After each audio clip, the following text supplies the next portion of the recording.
Hey guys, and welcome back to our White Tigers Rising series here with the Truro City Football Club. As you can see, we are here in mid-January. As promised, we've gotten into the start of the January transfer window, and I have a new face to show you. We're in 18th in the league on 29 points. We've had a little bit of a rough month. I think we're struggling a little bit here. I feel like I think we're getting closer to sort of being able to be safe. I think we have a positive goal difference, which is going to be beneficial, especially with most of the teams down here around us. We're not the most prolific offense in the league, but we are the stingiest defense. And yet it's the piece of things I keep harping on the most. So I guess I'm going to have to turn my attention to something different because I think I'm looking in the wrong places, but that's okay. We got we'll work on this to see.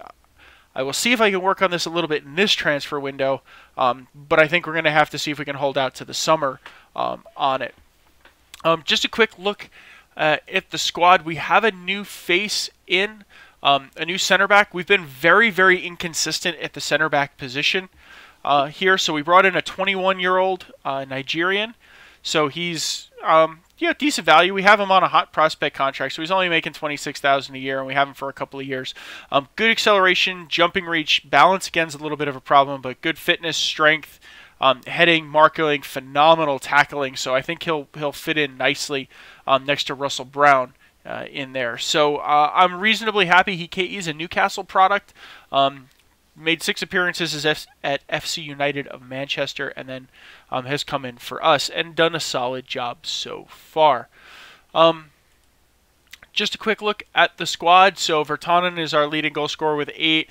Freddie Tracy, as you'll see, has had a decent month. He's got 5 in 8.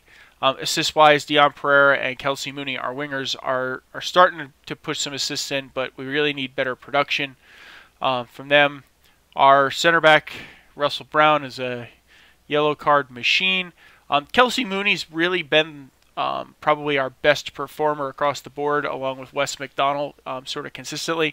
Dion Pereira is really elevating it. We have a lot of guys that are creeping over that 7 mark, which is making me happy.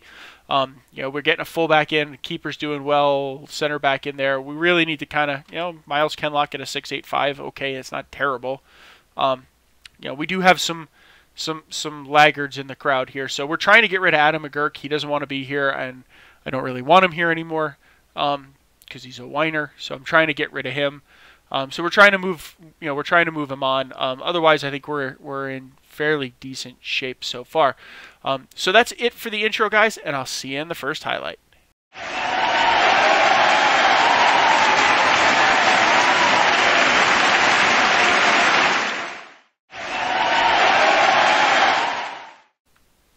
Okay, guys, we're here at the Notts County game. So we were on the road for this one. We ended up with a 1-1 draw, so I'm reasonably pleased to go on the road and pick up points in this one. This was a pretty even game. We did put a bunch of shots on target, but not much with power and not much, that I would say particularly clinical in this. Our fouling has come down, so I think we've managed to turn the corner on that one. And our possession has come way up. Freddie Tracy got the scoring off here in the for us. Let me just turn this off so I can hear. Just a nice dead ball situation. Mooney puts a good one in that's just in front of the line. Tracy's able to get on it and puts it in. So I'm glad we're starting to convert from those situations because open play goals really just aren't coming for us here. On the other hand, we're also giving them up on that one. So just a good corner. He's unmarked out there. Richard Brindley's unmarked out there and just heads it right into the back of the net. So that's pretty much all there was to this one. A couple of set pieces were really the difference between 3 points and 1 point here on the day. So I'll see you guys in the next highlight.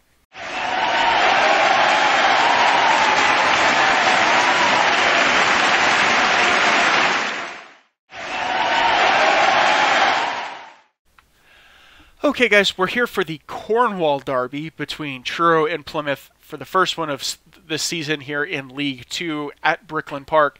And unfortunately, there was really not much to talk about.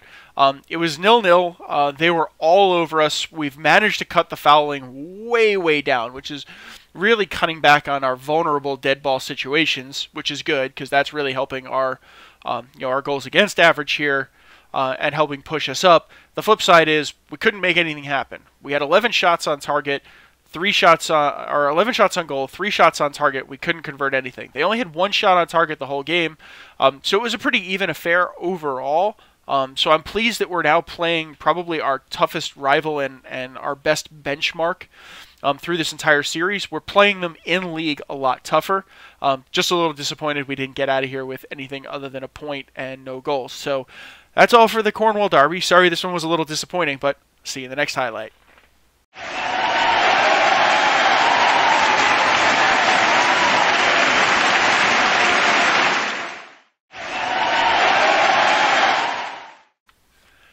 Okay, guys, this was the game at home from Brooklyn Park here against Tranmere Rovers. So they are higher in the table than us. I believe they were 9th or 11th at the time we played this game.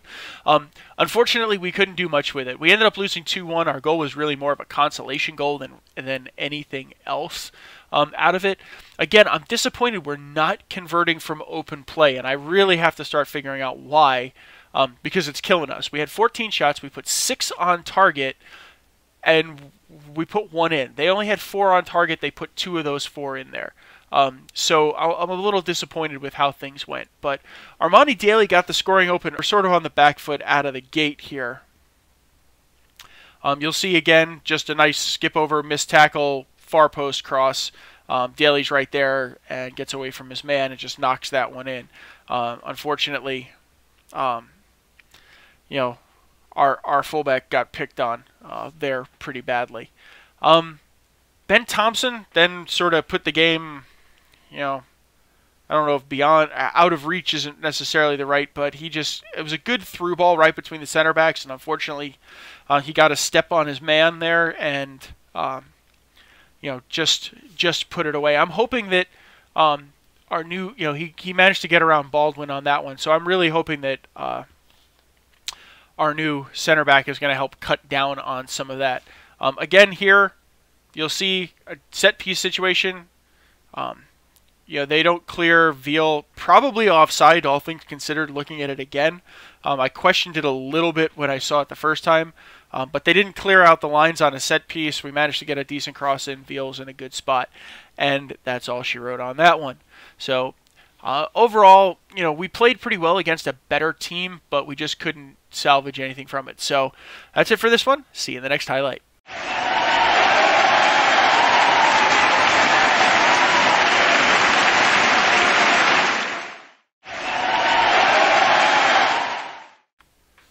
Okay, guys, this was the road game against bottom of the table and basement club Oxford United. And we did what we needed to do. We came out and absolutely dominated them and crushed them 4-0. A beautiful hat trick by Freddie Tracy, who was really coming alive for us here. This helps sort of bump up his scoring record to make it look a little more even overall. But he has been playing pretty well, and this was a really good coming out party for him. Again, 4 out of 8, so a 50% conversion, so not bad. But we dominated this one in just about every facet of the game. So Kelsey Mooney did get the scoring open going for us here in the 16th minute.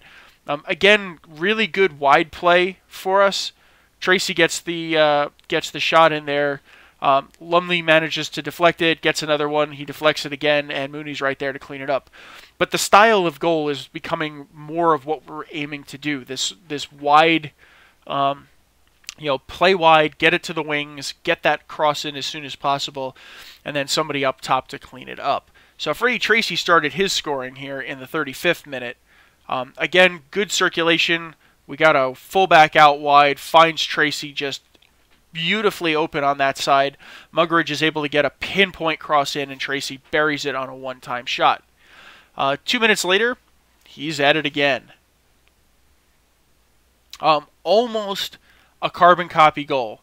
Muggeridge again gets a really nice run in down the wing, wide open into space, finds Tracy, and that's all she wrote. So that's really the kind of thing we're trying to evolve our tactic into, to allow us to do that more often, to build space.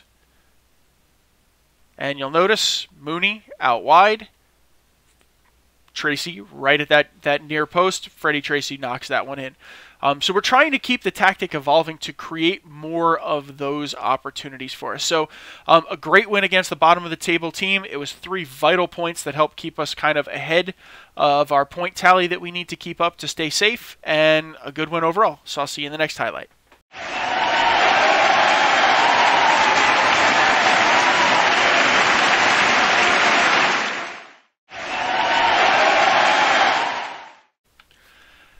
Hey guys, so this is the Newport County game. So we were home again, or back home rather, after the Oxford game. I was hoping we'd have a little momentum to kind of come into this game with. Unfortunately, that didn't pan out. We played well, but again, we just couldn't do much up top. I think when we're trying to play through the middle, it's just not working. So I think we're continuing to try and figure out how to keep the wide play going, because that's where we're most effective.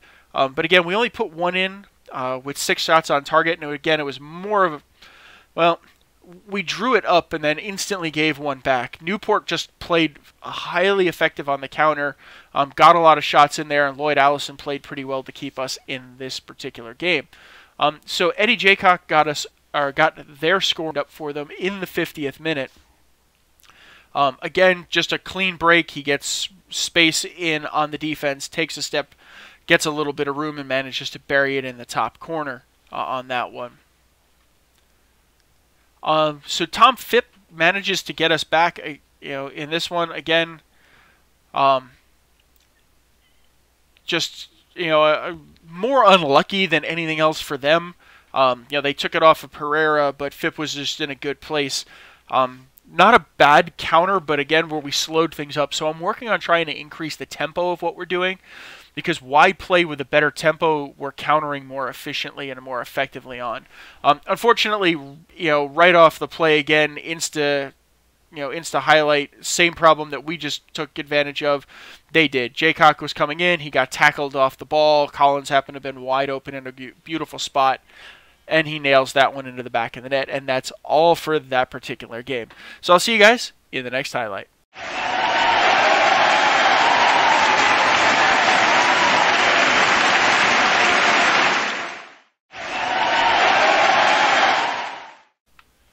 Okay guys, we're back here for the feature game of the month, which was again a home game against AFC Wimbledon. It was a 1-1 draw, so thankfully after the last few 0-0 draws in the feature game, we actually have a couple of goals to look at in this one. I'm not sure. I think the same sort of things. I feel a little disappointed in the sense that we put 3 on target, we put 1 in, we had 11 shots. We're just not creating what I want to create out of this one. So I'm still tuning. I'm still kind of tweaking. The team's gelling pretty well. Defensively, we're incredibly strong. It's just trying to get this more up-tempo, wide play, crossing type mentality into the team, so that we can more consistently do that while we're out here, to kind of to produce more victories, more goals, more wins. But we'll go in here and we'll go through the extended highlights of this particular fixture. So we're underway. It was pretty quiet for the first half in this one, for better or for worse. We have some injuries, so we're in a little bit of a rotation. Pereira there just can't put it on target. He's good for every couple of games, puts one of those on target, but I've tweaked the tactic a little bit to try and get somebody with slightly better long shots to be in that position. Again, there we were trying to do the same thing. Tracy just can't put it on frame, but the style is right there. So, another swinging cross in from out wide to a striker. He just couldn't put it on frame. Again, the defense coming up big there for us, while things are tight in the box, and then we need to try and get it cleared. But he takes a really awkward shot from a tight angle that rarely is ever going in. They did put us under pressure for quite a bit. A really, really nice save there from Allison from a tough angle. He was sort of caught out of position. Decent defending on that corner. They weren't able to really do much of anything. It was a bit of a shooting gallery, but mostly wide and all over, mostly all over the place. So it wasn't very, there was not a lot of threatening going on. We're also working on trying to get the fullbacks more involved in the play. If we can kind of open things up, we've seen some promise when we've had, Muggeridge, especially Muggeridge, Lines to a lesser extent, and Lenlock to a similar extent, have made things a little more efficient and prolific when they get involved in the overlap.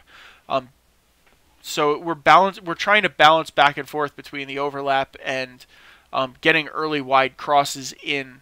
Because the other thing that I'm trying to balance is I've noticed that the more patient we play, the less crossing opportunities we're able to leverage, and the more we need to kind of go through the middle and really work a very patient possession-based game to try and get through. That was another huge save from Allison there. We probably should have been down at that point. But he came up big. Again, just to cross in a little too deep. The keeper couldn't keep a handle on it, and unfortunately we just weren't able to do anything with it. Tracy getting a good shot in there, just wide again. So after the half here, we're back at it. So I think, like I said, we're continuing to evolve to try and get what we want. We're showing flashes of it, unfortunately, but we're really not consistently doing it. And I think that's the consistency that we're missing, is what's making this season more difficult and more complicated. So hopefully, effectively most of the team staying the same, maybe a few little tweaks here and there, going into next season, and we should be, we should be much better off as a mid-table team in League Two, and we can start looking at cup competitions in that. So there, unfortunately, is the goal. It's a rebound goal. It was another good save by Allison there. He just couldn't keep his hands on it, and unfortunately, at some point, we were going to get punished by those particular situations, and Wimbledon's able to capitalize on it.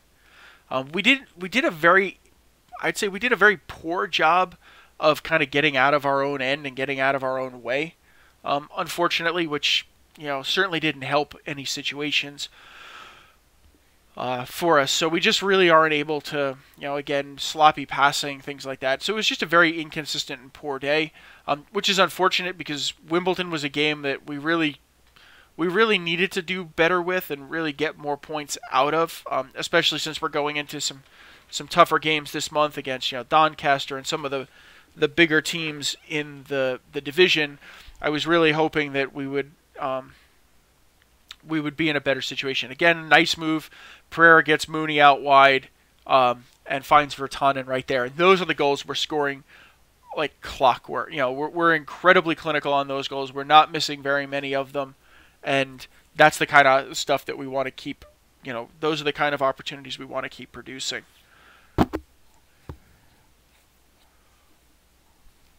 But again, okay, so we got a little lucky on this one, but we struggled to really get, to get out of our own end, to kind of put them on the back foot. We made a bunch of tactical tweaks in that during the game, but we really just couldn't break out of what we were doing. And unfortunately, we were doing the kind of things I thought that would help us. We had good possession, at 60%. We were passing fairly effectively, but we just couldn't seem to, kind of keep it in a very sustained, positive, forward-moving affair. We seem to have spent a lot of time in our own end, in our own zone. We had 14 corners in this one. I didn't even notice that stat. That we just weren't able to make. A lot of free kicks. We just really weren't able to convert anything. So that's the end of this one, guys. It's a 1-1 draw, and that's the end of the highlight, and I'll see you in the wrap-up. Okay, guys, we're here for the end, for our wrap-up of this one. So again, you can see we're fairly inconsistent. A lot more draws than it. We're not losing lots in a row in the league, but we're drawing, winning occasionally. So we're kind of hanging tough. In there. I think this is, so far, I would say we're having a pretty successful campaign overall. So I'm not disappointed in what we're doing. But I think, we're going to need to kind of get things settled down and stabilized before we go into next season here. Otherwise, it's going to be another long one, and I'd rather not be in for another long one. So what we're going to do is I'm going to go play through here. So we have Doncaster, who are currently first in the division on the road. That's not one I think we're going to get much out of. Again, Bury, fourth in the league. We at least have it at home. Maybe there's a point in this one if we play particularly well, but not really convinced. Stevenage, I think, is a winnable game. Yeovil should be a winnable game. Cambridge, I don't think we're going to get any points out of. And Rochdale's a winnable game. So in this one this month, I think there's really 9 points on the table for us if we can go out and get them. If we do 6 points, I think I'd be pretty happy. 7 would be a really good month. If we can get all 9, I think it would be a fantastic month in there. So I will see you guys in the next episode. Remember, if you like what I've got in this episode, please smash the like button. If you like what we're doing on the channel, please subscribe. Take a look at the links. I got the link to the whole White Tigers Rising series here next to me, as well as the link to Paul's SC United of Manchester series. So check that one out too if you haven't already.